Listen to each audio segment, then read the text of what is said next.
Hi, everyone. Thanks for joining us and thanks for inviting me, Lauren. I'm going to share my screen. Let's see, where do I have it?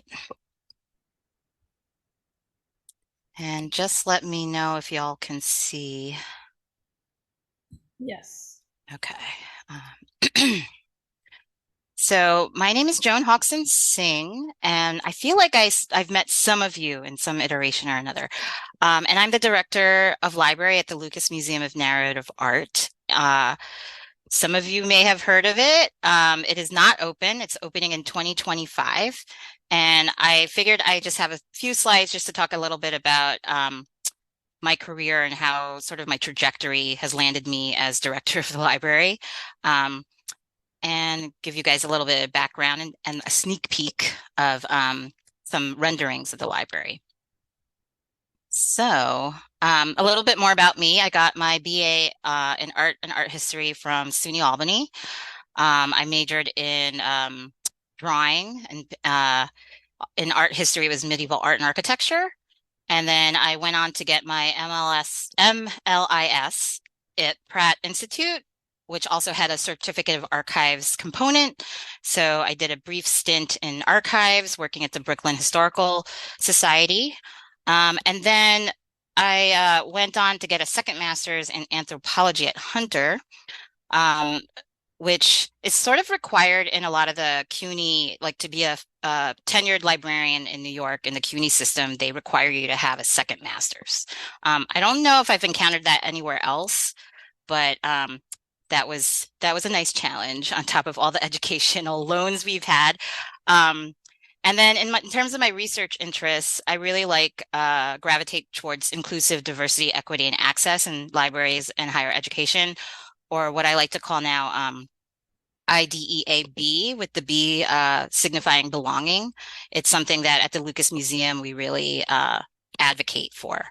And then I do want to state some of this other research interest because I think it's really placed me in this trajectory of unconventionality, which I think has really served me well, which is I have done research on gender, motherhood, and metal and extreme music subcultures.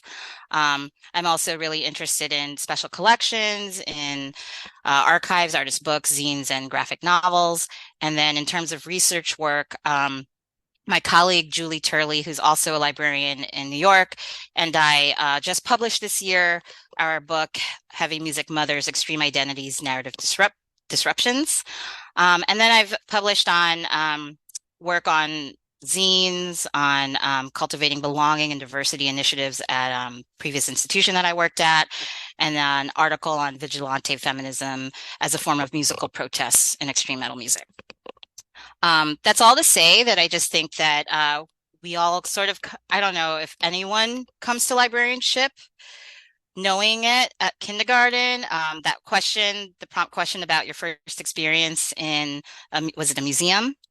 Mine was at the Metropolitan Museum of Art.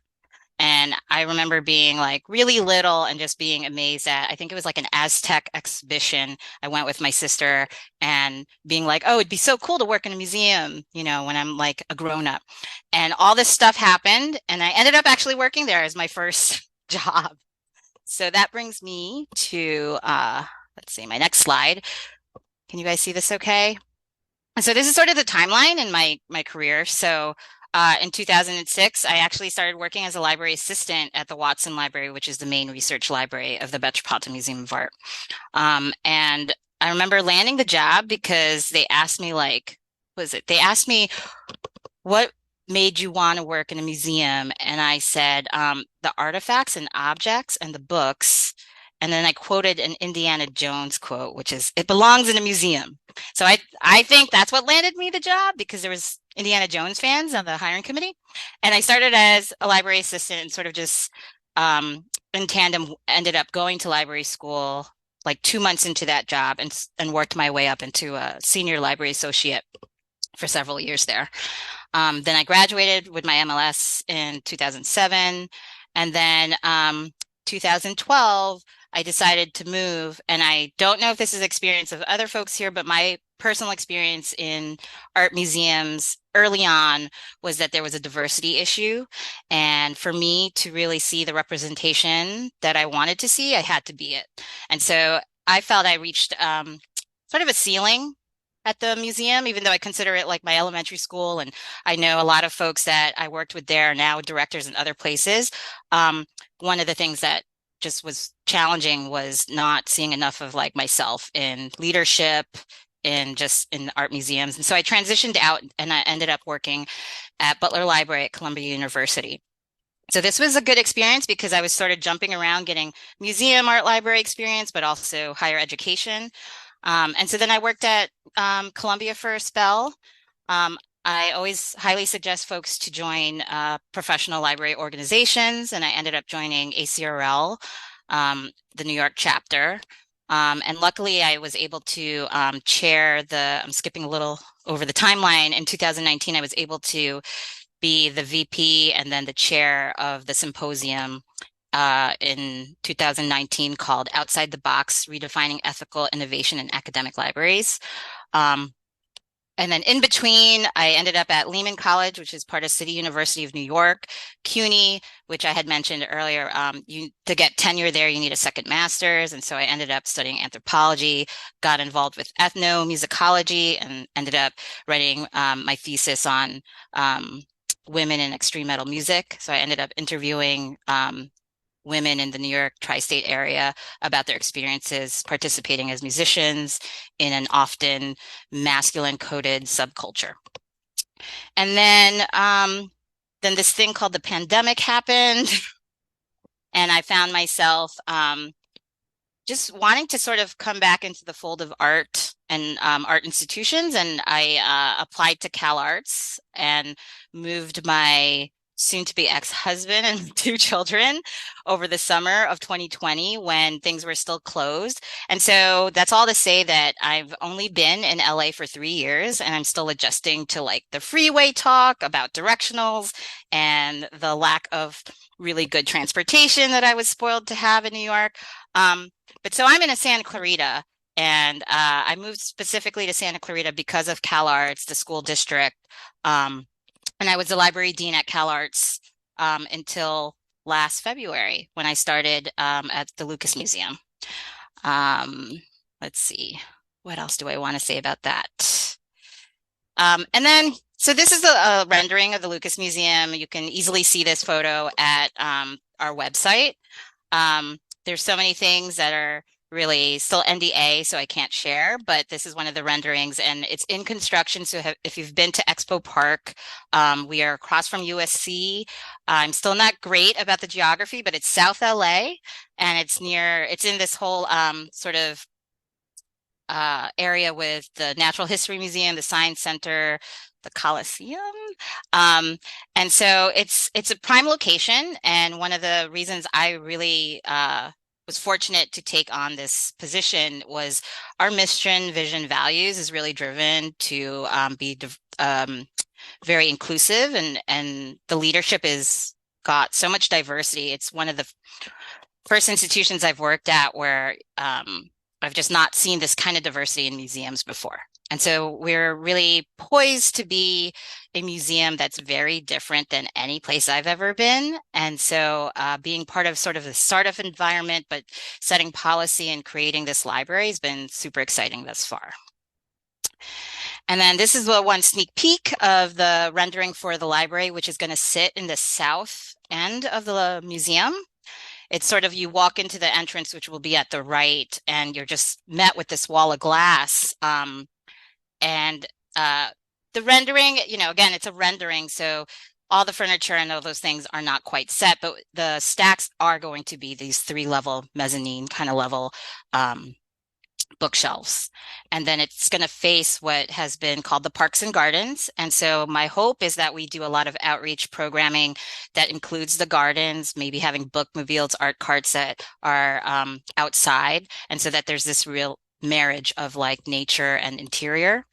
And so I really encourage everyone to check out sort of the construction. I mean, I know it's there's some pictures floating around the internet and some articles about it, but it's an exciting time, and I hope everyone visits. and that I was telling Lauren that we're still in the early stages of what we envision the library to be, but my hope is that it'll be open when the museum's open during those same hours, and that we really will accommodate different constituents and patrons in terms of, scholars. We will have archives and rare books. And then I'm really hoping to establish programming in terms of residencies, fellowships, and internships where there is a component in the library. So, right now it is a staff of 3. So it's myself and our systems librarian and our archivist, and I just hired them in August. So all very new. And that's it. I don't know who wants to go next, or if you want to do questions at the end. I think, yeah, that's a good point. It's probably a good idea to do questions at the end, but if you have questions now and you're afraid of losing them, go ahead and put them in the chat and we'll get back to them. Oh, and that's my plug. Sorry, that's my book. It's an academic text, so I think a lot of anthropology and sociology students are hoping to use it, but I'm plugging it, and I will also advocate that wait for the ebook or the paperback because it's always more affordable. I think some libraries are stocking them, so it's another way of giving narrative voice. So, okay, I'm going to stop sharing. Awesome.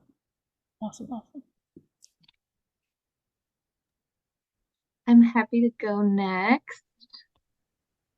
Sounds good to me.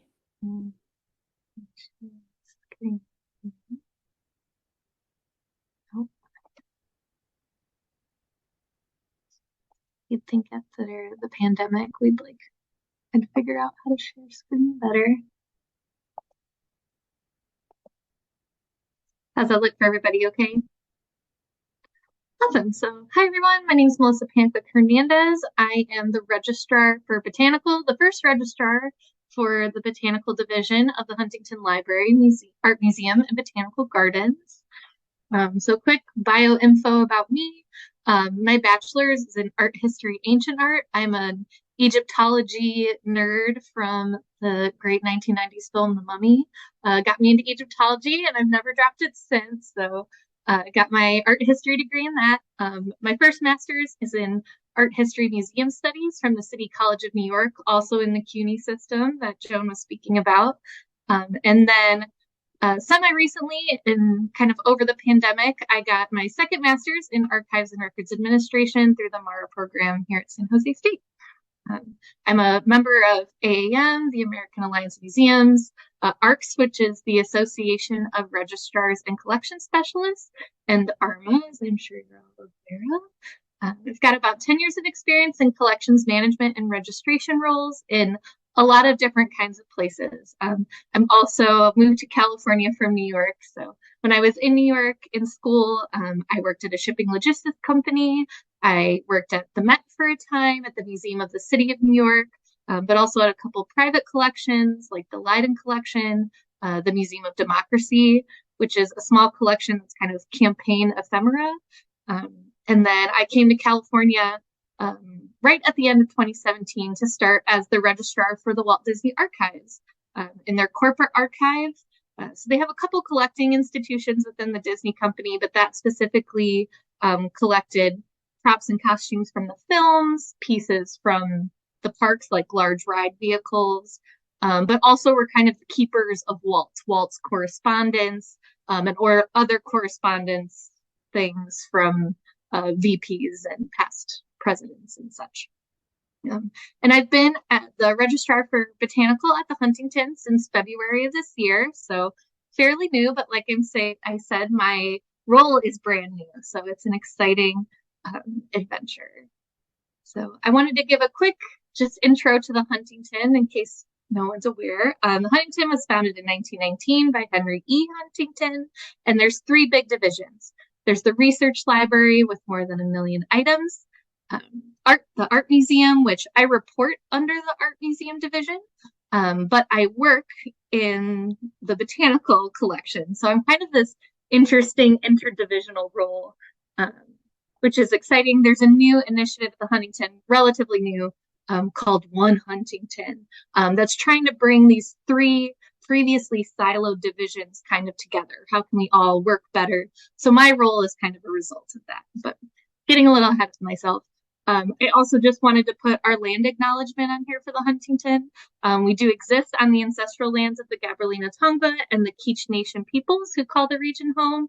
The Huntington has done a really great job, I think, of informing employees about these communities and trying to connect with these communities. It's something we're trying to do better through the art division as well. But I want to recognize that they are the ancestral owners of this land, their continued presence, and are grateful to have the opportunity to take care of this collection on their land. So Botanical Registrar has two big kind of versions or things that I do. So the first thing is garden installations, exhibitions. So I have two examples here of things that I've worked on recently. One huge project was the Japanese Heritage House, which is on the left. It's also known as the Shoya House. It's a 320-year-old, 3,000 square foot residence on a 2-acre site at the Huntington. It's got the home, which you're seeing here.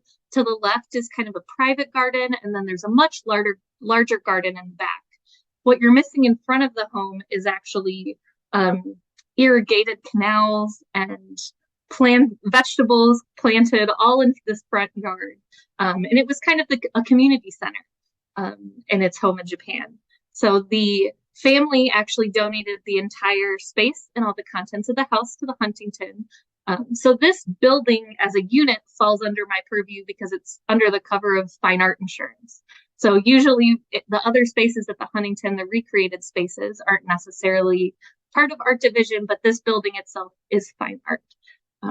Currently, you're able to walk through this door on the right and see the dirt floor area that has a little display about carpentry tools and how the house was made. And you can peek in to the part of the house that has tatami mat flooring. We're still figuring out the best way that we can get visitors through that space without hurting the tatami mat. So much more to come in the house, but encourage everybody to get out and see this house.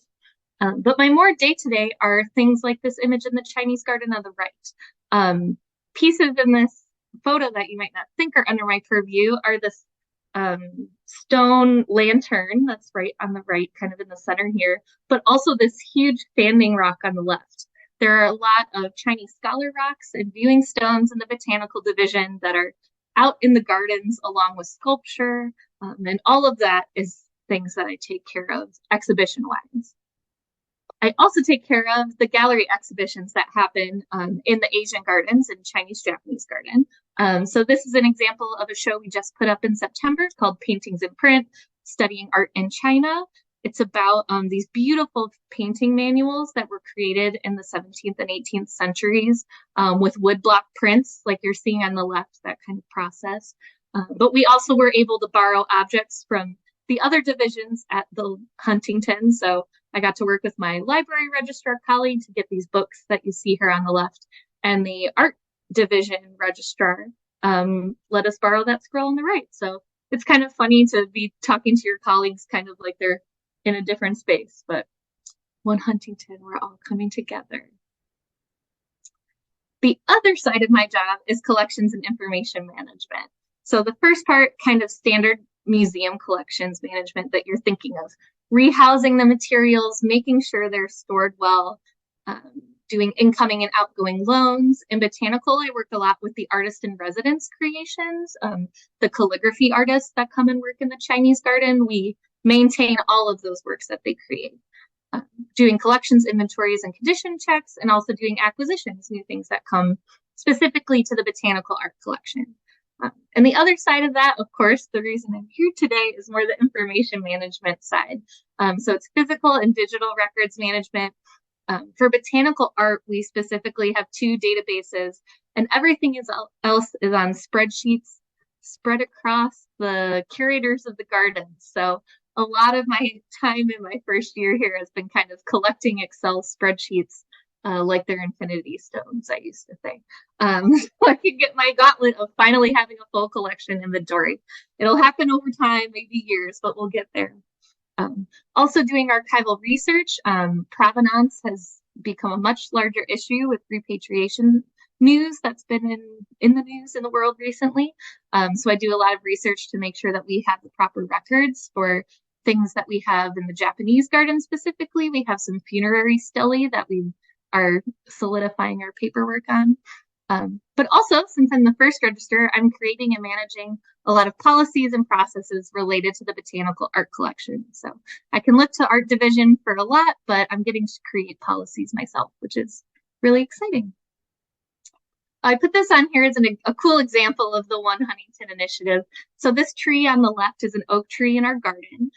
It has a record in the herbarium, which keeps records of dried plants, but also all of the living plants at the Huntington. On the right, you're seeing a work by one of the artists in residence that we had in 2018 of this very tree. But the work is also created with oak gall ink, which is ink created from the oak galls from that tree. So this tree has many records. It actually has a record in the library division, the botanical division outside of its art collection, in the botanical art collection, and in the art division. So many records that we're now finding a way to come together. So when you're looking up this tree, you have the full information and all of the pieces about it, because many people come to the Huntington and do drawings and paintings of the art. So we want to be able to have those connected.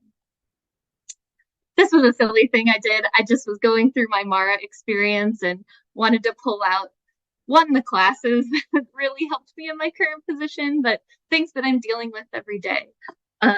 Information governance is a big part of what I'm doing right now in creating policy. I'm using the generally accepted record keeping principles when I'm speaking with upper management about the policies and how we can implement them.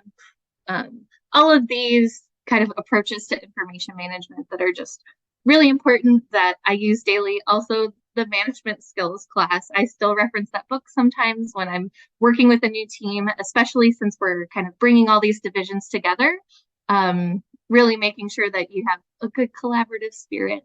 That was great insight that I got from the program. And that's all I got. I also put this up here. One of the things I love about the Huntington is the corpse flower.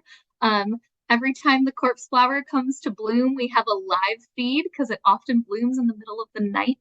But you can if you ever see it up, feel free to come stop by and smell the disgusting corpse flower. It smells gross to me, but I have a colleague that can almost not smell it, which is slightly concerning. But thank you, everybody. Thank you. I've seen the corpse flower on TikTok, I think, or people talking about. We had twins earlier this year, which was very exciting. They didn't bloom at the same time, but they got ready together. So it was kind of fun. It's really cool. So, I guess I'll go now. Cool. So,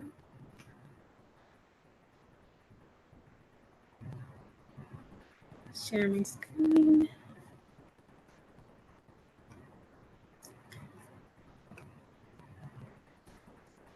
So I only have one slide because I don't have a lot. Can everyone see it? Just fine? Or, okay.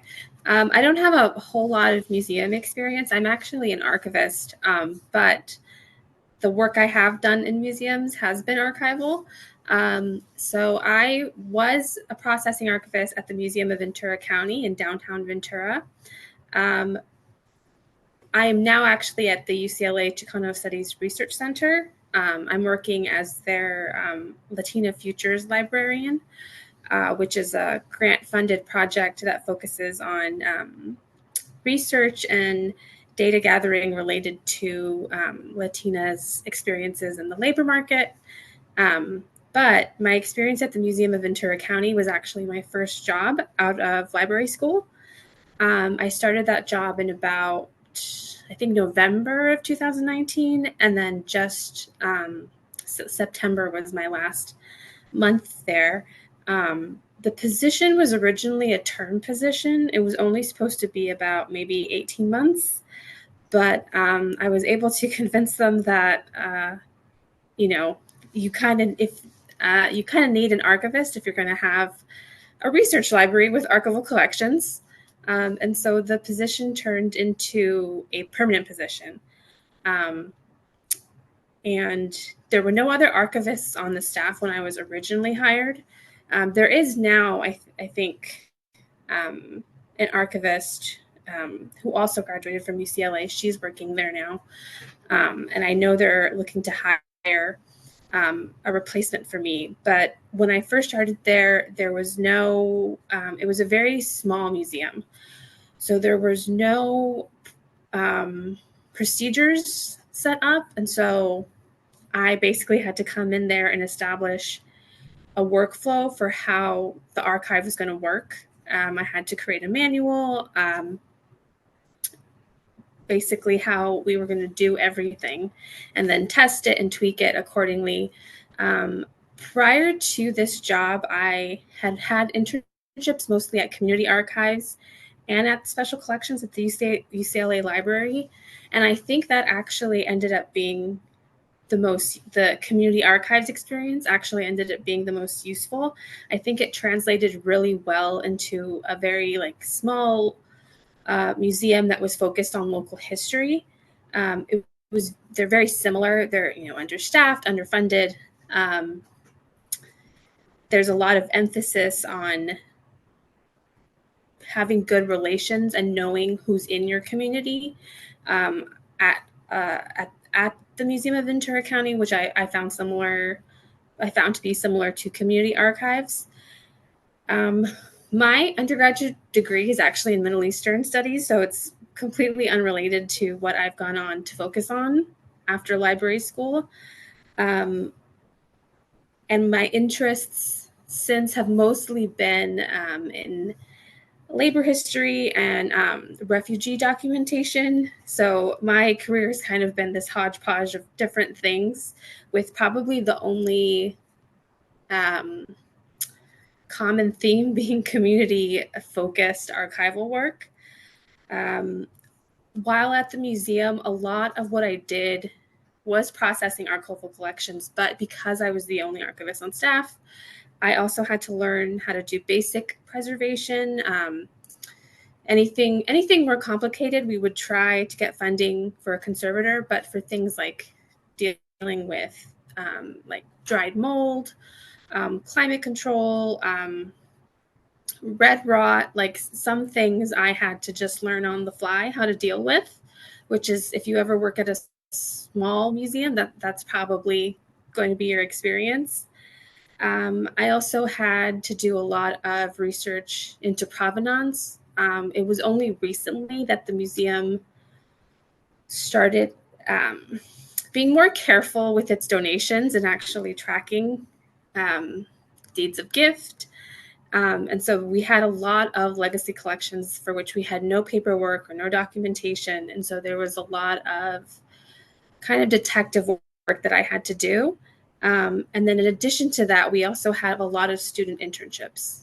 And so I was supervising students and coming up with projects that not only were they useful to our workflow, but projects that were going to be beneficial to the students. We tried to hire students who were from the area. So usually those were students from either Cal State Channel Islands or students at the San Jose program who were local, because we know there's not as many opportunities in Ventura County and the Central Coast as there might be living in the Bay Area or the LA area. I had started to work on an oral history program while I was there, but it kind of, after I left, that was sort of, I don't know how it's going now, but I would say that my experience there was very varied. And I think that comes with the territory when it's a small institution.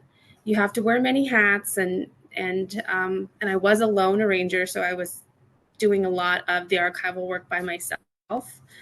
But it can also be a very rewarding experience because you get to try a lot of different things,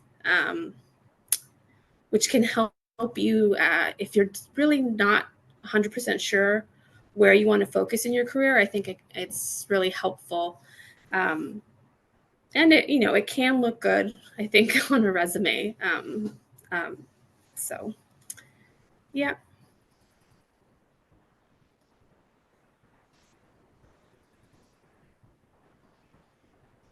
Well, it's great. It's good to have a wide range, I think, of what people do in like in museums and in libraries generally. Like, there's a lot that there's a lot more positions and roles out there than I think people realize. Um, if people have questions, you can like put them in the chat or raise your hand and you can ask them. But I think it was Melissa that already answered this question for me, but I was going to ask, do you remember of any classes or anything that you did while you were in school that was useful to you in the role that you had in or have now or in museums? Like, is there anything memorable that you think, oh, I'm glad I did this while I was in school that you think would be useful to people now?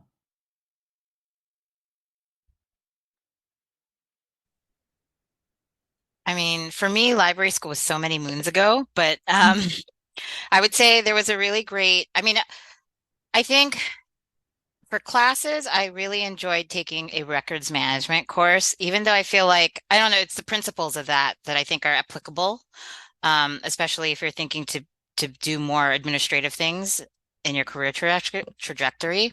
Um, Learning about, there was a collection development class I took at Pratt that was really helpful.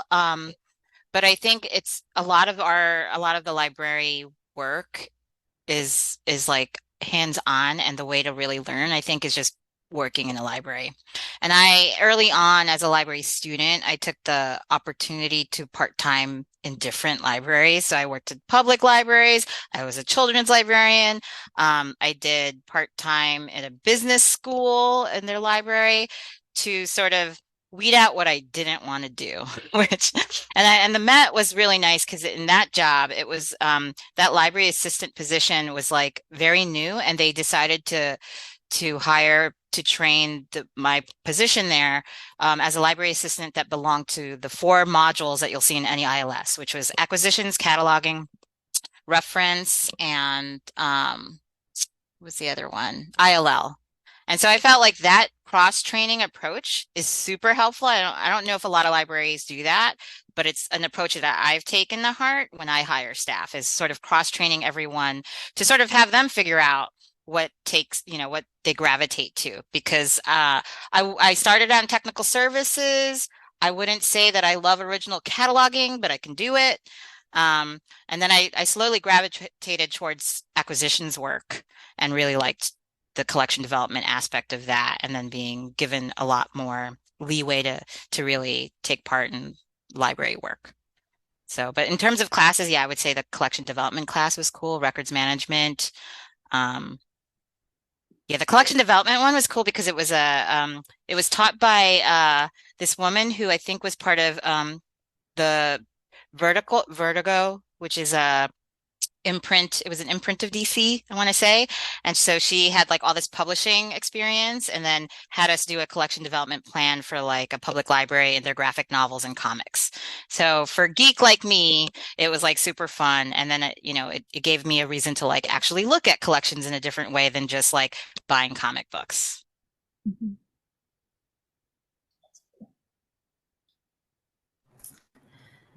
I really agree with the hands-on experience being really key, because when I think of the things that came in most useful, it was what I learned in internships. But if I had to say a class, I took a community archiving class, and I think it ended up being useful just because of the direction I headed in, mostly because it was a lot of focus on like the ethical dilemmas that come up when working with communities that might be like rightfully suspicious for historical reasons. And so I think it just gave me like concepts and a way to think through problems that I would eventually encounter. I'll add too that, and I applaud you being in archives, Krystell, because what I learned getting my archive certificate and like doing a practicum in archives was I don't like being alone and cold. So that was one of the things that I was just like, I was like always freezing. And so now, like, I'm glad that I hired an archivist at the museum because I was like, you could do this. And now there's so much more when it's community archives because it's not like you have to be solo. But back then it was just so like I don't know if it was like an antiquated practice where you only have a sole archivist in like institutions. And so that's like sort of hard to operate in a vacuum. Um, but yeah, so I appreciate archives very much. Mhm. That's funny because I have a friend who she and I are both graduating this like in December, and we realized we have very opposite like work ideal work environments, and hers is very much the like leave me alone with the materials. I just want to work individually with what I'm doing. Like, oh, okay. It's just very funny and cool to see people's temperaments for all of the different roles out there. I see a question that says, have you found most librarians within the museum realm have backgrounds in art? And do you feel that's essential to succeed in the field? I had a similar question, or like history or anthropology.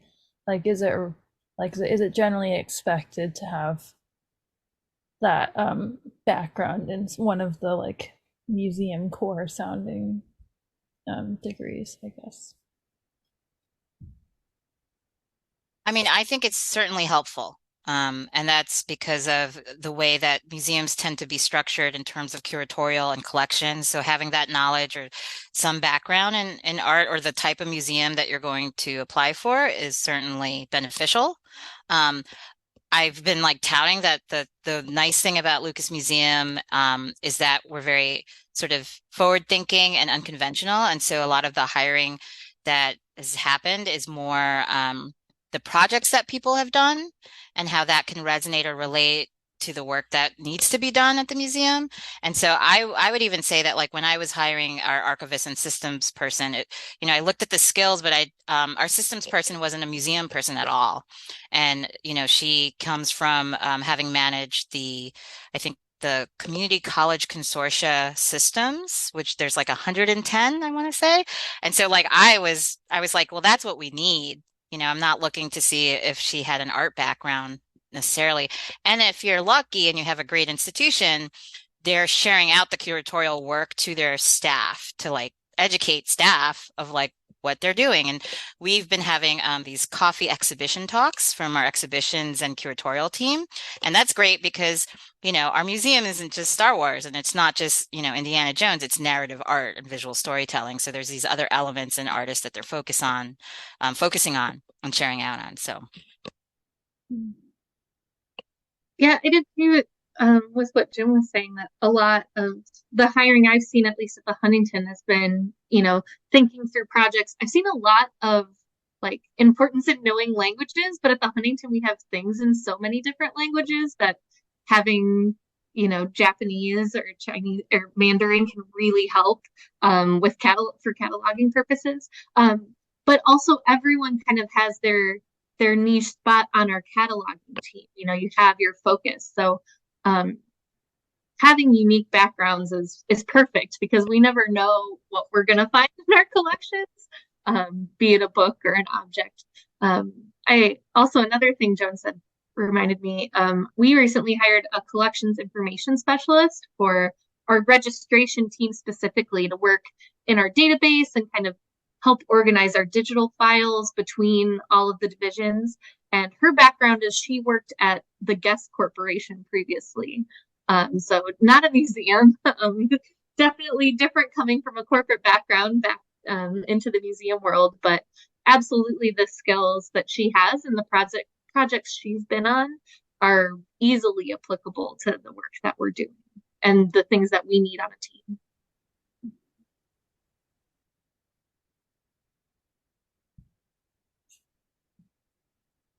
I did want to go back to that question you said about classes because it just struck me, which I wish there's more of, and maybe there is now in library schools, but it wasn't during my time.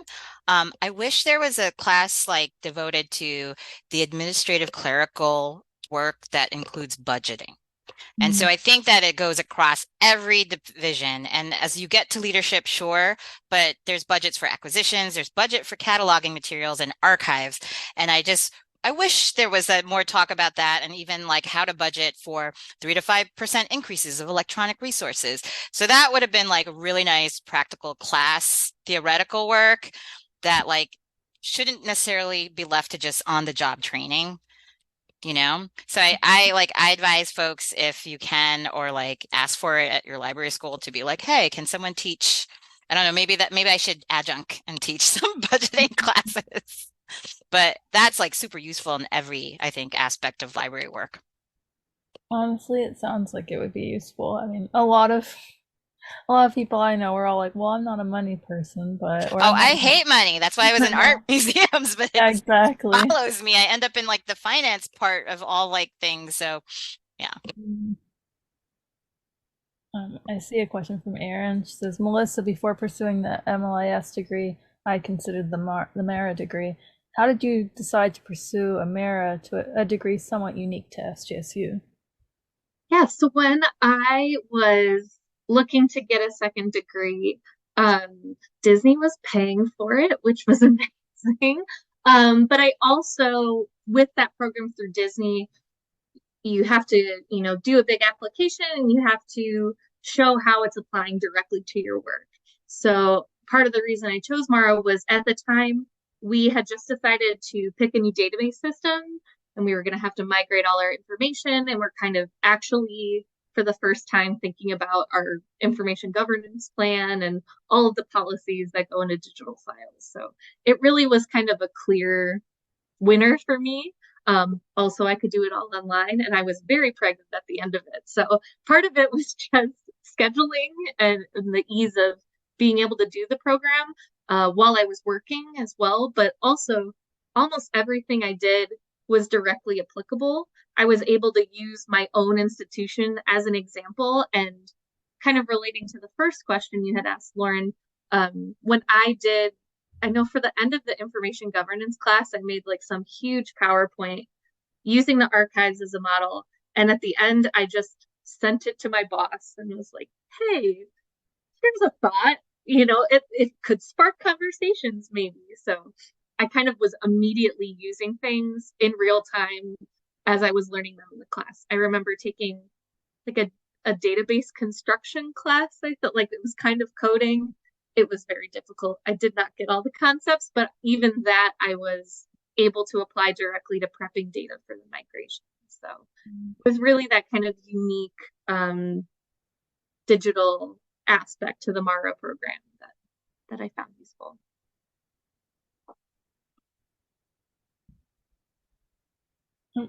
She wants to know, do employers typically contribute towards additional education?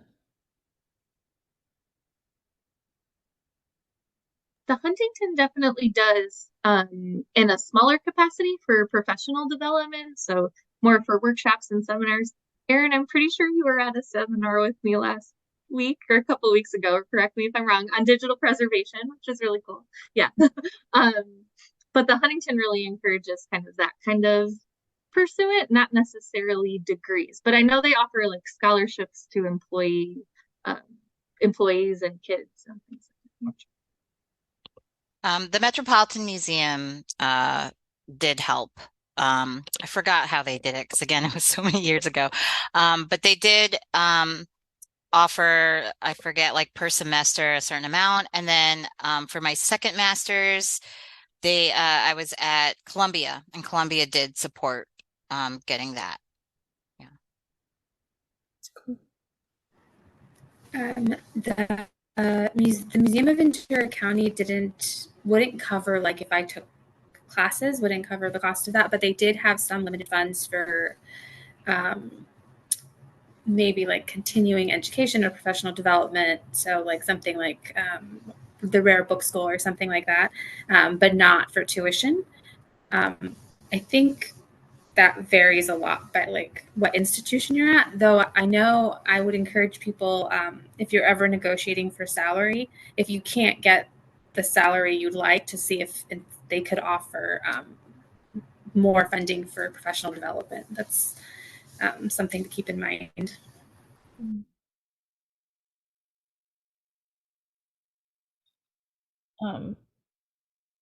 I'm sure some people might have a question of just like how to get your foot in the door at all for museums, like even just for libraries. I remember when I was on campus for my undergrad degree, I was applying for like student assistant jobs at my library, and I'd be passed over by people who already had library experience, and I'd be like, well, we're students, like how are we expected to already have the experience? I was so like sometimes it feels like you have to have started really young to get going, which obviously isn't always true, but like where do you find that like that practical experience that is obviously really valuable when you're new? This might be kind of specific, but when I felt like one, my mom was really good at encouraging me to apply for things if I didn't 100% fit the bill. If I had, worked on a project that was applicable, that is worthy experience. And to make sure that when you're writing a cover letter, like that's the thing you talk about, like focusing your specific approach to that place and the kind of projects that have applied specifically to there. Might be too specific an answer, but I know that when I applied to the Walt Disney Archives that brought me to California, at that time I was applying to so many jobs. I had actually forgotten that I applied to that. And then I got an email for an interview like 4 months later and was like, when did I apply for this job? And sometimes things take very slowly too, another lesson everyone learns in time. But I think just being open to a lot of different possibilities, knowing what you're excited about and pursuing those opportunities in whatever field they kind of come up in. Because I think between the three of us, you can see we kind of went through a variety of institutions and paths. And I don't know if I know anyone that hasn't had kind of a windy road to eventually lead up to somewhere really cool. So keep the faith. I would say I totally agree with you, Melissa. And I would say that people sometimes forget that the book publishing industry is a really good segue. So I've hired a lot of folks that worked at Barnes and Noble. They understand the value of an ISBN, right? So there's that. And then private like book collectors, rare book people are sometimes they don't even know that they need an archivist, or they just need somebody to inventory their collections. And so it's sort of our job to be that person to be like, oh, that's actually a library job. Right. And so there's ways to apply. I mean, back in the day, there was Craigslist to find these like random library book adjacent kind of jobs. And so I think, heavily relying on your school's listserv, right? I would assume is pretty good. And I had asked that if like at SJSU, if there's like a practicum component, if that's required. So like library schools that do have that as a requirement, I think are good. Pratt had that. And so I think that really helped me in my second year to have like practical experience. And some of the classes were actually doing site studies of like preservation and conservation. And so doing that, and as much as some people are really introverted, just chatting and networking. So like I will say that at some point when the museum opens, we would love to start a pipeline with the library schools in the area. One of my dreams coming out to California was to establish something similar to what Pratt Institute in New York has, which is this, it's one of the only art schools that has a library school that also offers a double major in like art history, museum studies, and library schools. And I don't know. I know you guys have tracks here, but I don't know if there's like a double master's program at a specific art school that does libraries. And I was like, oh, when I was at Cal Arts, I was like, maybe we could be that school that does that. But yeah.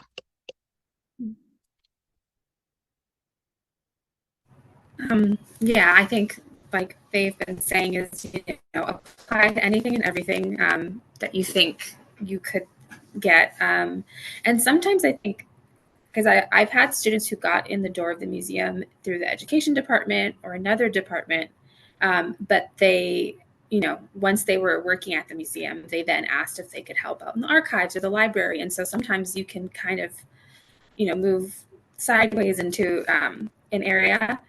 And networking. I think networking has probably been the most useful for me, not just finding jobs, but I think recommendations and getting people to know the quality of your work and who you are and how you work, I think can help a lot.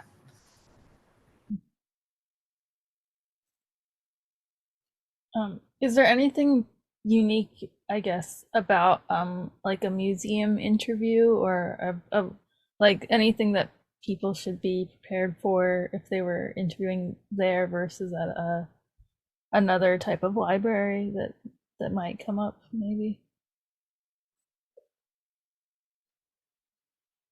I would say depending on the type of museum.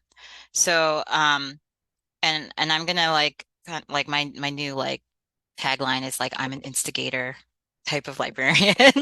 And so I like to think that it really depends on what you're looking for. I think a lot of museums still have antiquated notions of what they think is inclusive and diverse.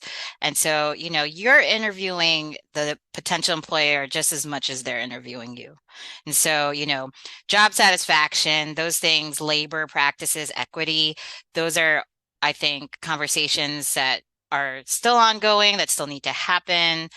There's a whole lot of literature on decolonizing collections, right? So, I think librarianship as a field, right, is still 85% white in its leadership positions. So, museums, I think you add that and you make a museum, it's probably even more. So, so that's, I think one of the challenges and differences with museum libraries is the diversity. And then the transparency in like posting about, I think California is now posting salaries, right? Yeah, that was like so obvious to me. Why haven't we been doing that, right? And so holding leadership and like these institutions accountable for, like, yeah. So there's like, I think different things that are challenging about museum libraries that are very different than public libraries, that are really known for being advocates of these core things. So just like, I guess, getting a sense of the museum that you're going to apply to and really figure out if that's somewhere you want to work. Because it could set the tone for your entire career if you have a bad experience at one museum. I've seen it happen to people.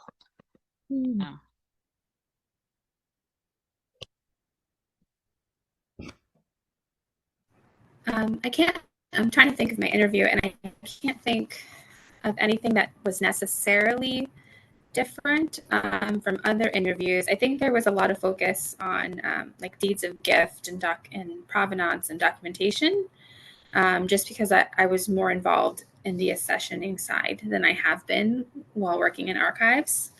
So understanding that was important. And then I think this might be specific to like a small local history museum, but we have a lot of volunteers. And so being able to work with volunteers and manage basically all the tricky situations that can come up with working with docents and volunteers, I think that was another big area of focus.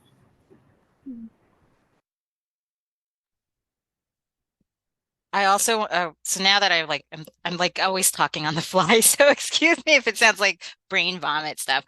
One of the big differences if you're thinking of higher education versus museums, right? Higher education, longer timeline for getting hired, tenure, dealing with faculty, totally different than like sort of, I mean, I would maybe equate faculty and curatorial as similar kind of groups in which you have to serve them in different ways. But in higher education, certainly the tenure track can be very stressful. It's not the same as like being in museums.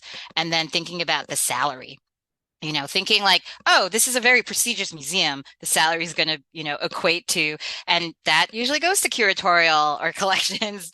The library is often siloed and sometimes forgotten. And so there's that sometimes you stand to make more in a public institution. So there's those differences in terms of like museums and other types of libraries. Mm.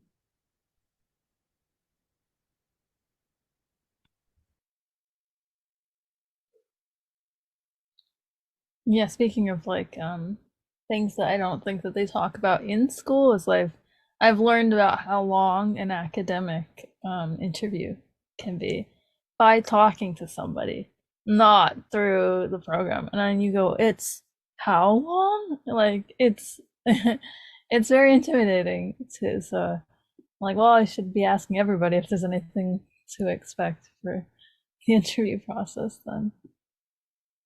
Yeah.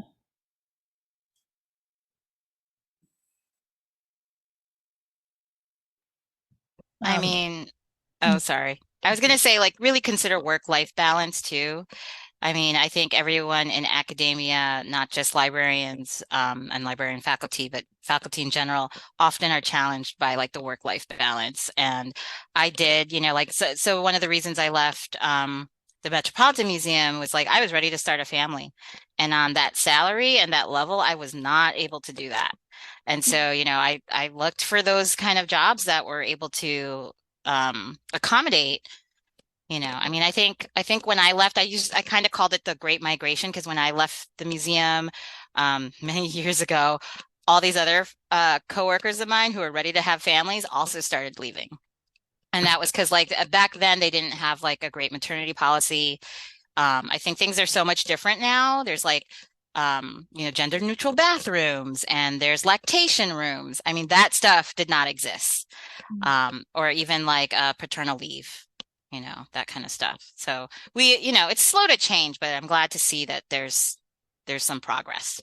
And I think Krystell had mentioned this before, but like being an advocate for yourself and like Joan just said, in your negotiation for salary and benefits and all of those things, that was something I hadn't really thought of before until I came to the West Coast, where I feel like I've surrounded myself with people who are very advocates for those things. So just, value your own time. I work at a place now where I get to leave to pick my kid up from daycare, no problem in the afternoon. If he has trick or treating, I can go and see that at daycare and have lunch with him.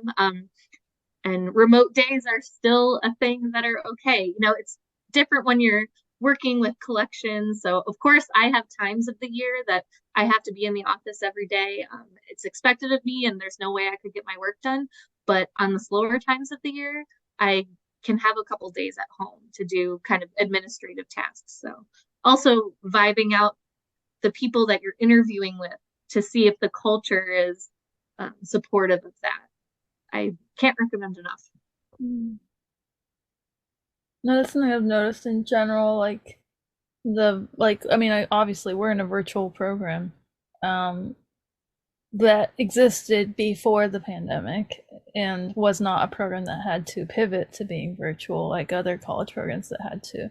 And it seemed like there was a moment where it was becoming more normal for at least hybrid roles, and then a lot of drawback, like well, maybe not, and then you go, oh, is that not going to be a thing anymore? Like, so yeah, it's interesting to see what is still an option out there when it comes to things like that.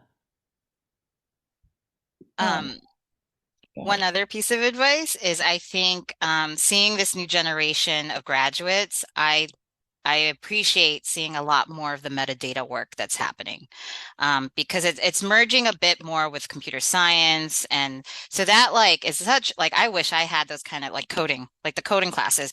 I have like an idea of it because I did computer science in high school, but there's so much more now. And to lean on understanding like digital asset management systems and archival content management systems and ISP, like all these things are super helpful. So I would say, if you can get your hand into to learning something that has the systems end of things, that's going to just benefit you in whatever institute you go to. I have so many questions about archival systems, but I'll ask Krystell and Melissa on an email because we're still trying to vet systems that we're going to acquire for the museum. And so we've been looking at ILSs and archival content management systems. And Melissa, that one Huntington is very idealistic sounding. And I've had theories on like, well, how could we do like one search that's just going to bring up archival materials, art object materials, the accession number without using an API, right? Like it's an integrated search. I feel like I'm asking for the stars when I talk to vendors about that, because they're like, well, we can, do that. So anyway, that's all to say that like having some understanding of systems, like the metadata aspect of that, not to say you have to be a cataloger, but having that is like so helpful, I think, for anybody's career. Okay, I'll shut up. No. No, I was actually going to ask, is there anything that, aside from any questions people might still have, was there anything that we didn't cover that you think that we should still talk about, that we didn't cover, like museum wise, etc. wise, that you think, like, what is a piece of advice maybe that you think somebody wanting to get to where you are now, or have been, like any steps that you think would be good, or any, yeah. Okay, I'll give my last piece of advice, and then I swear I'll shut up. And it's probably not like PC to say, but one of the best pieces of advice I got was we often suffer from imposter syndrome, right? Everybody, and particularly women, and particularly BIPOC women. And so I still have that ongoing anxiety and all kinds of things. But I was told when I first started to apply for more leadership positions and again, and I know this is recorded, but I was told, apply like you're a mediocre old white man, and ask for the salary that you think they would ask for. And I will tell you that has like not served me wrong. And it's a surprisingly it's a surprise when you're like, oh, like if I see myself worth this way, other people will see the value of my worth in the work. And, like the only like risk in that is that you don't get what you asked for, or they negotiate within a range, which is still above what you thought you could even be making. Right. So that's the non-PC advice I would give everybody that I think is really practical. Okay, that's it. I guess my advice would just be to be open. Oh, sorry, Krystell. To be open to possibilities. And I think Joan had brought up listservs earlier. There are still some that I check to this day just to see, what kind of positions are popping up on there. Because they're coming from all different places. There's some that have those more like private collection kinds of positions, and not to be afraid to kind of collect all those different kinds of experiences. One of the things I was really proud about myself in my art history master's degree was that I worked in all different kinds of institutions. And I think this was mentioned before. You figure out which ones you absolutely don't want to work for and which kind of leaders you don't want to work for. So I think finding out that information is great. And sometimes that translates into job experiences too. It's not just internships. It's that first job that maybe doesn't work out the way you hoped. But just keeping the faith and keeping your eyes open, because you never know if the opportunity is going to come from a listserv or from a LinkedIn connection. The only reason I found the job at the Walt Disney Archives is because my mom had a Google alert for the job title of cataloger. And that's not a joke. Even Google alerts can be helpful. I think what I would say is to look at the job descriptions more closely, because sometimes the job title will not have necessarily words like archivist or museum or library or like what you're looking for. But when you actually read what they're asking you to do, you're like, oh, that's what I do.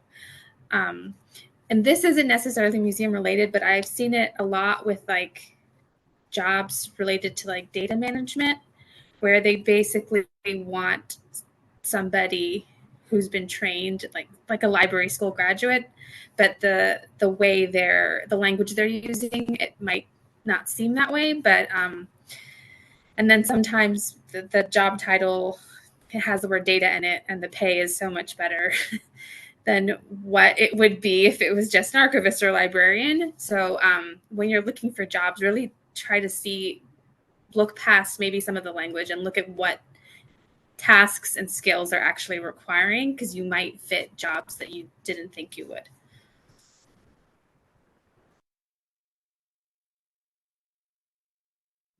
That's really great. Thanks so much for coming and speaking to all of us about this tonight. Really awesome to get a range of perspectives and different backgrounds for this. And yeah, it was really great, and I appreciate your time. I'm gonna stop recording right now.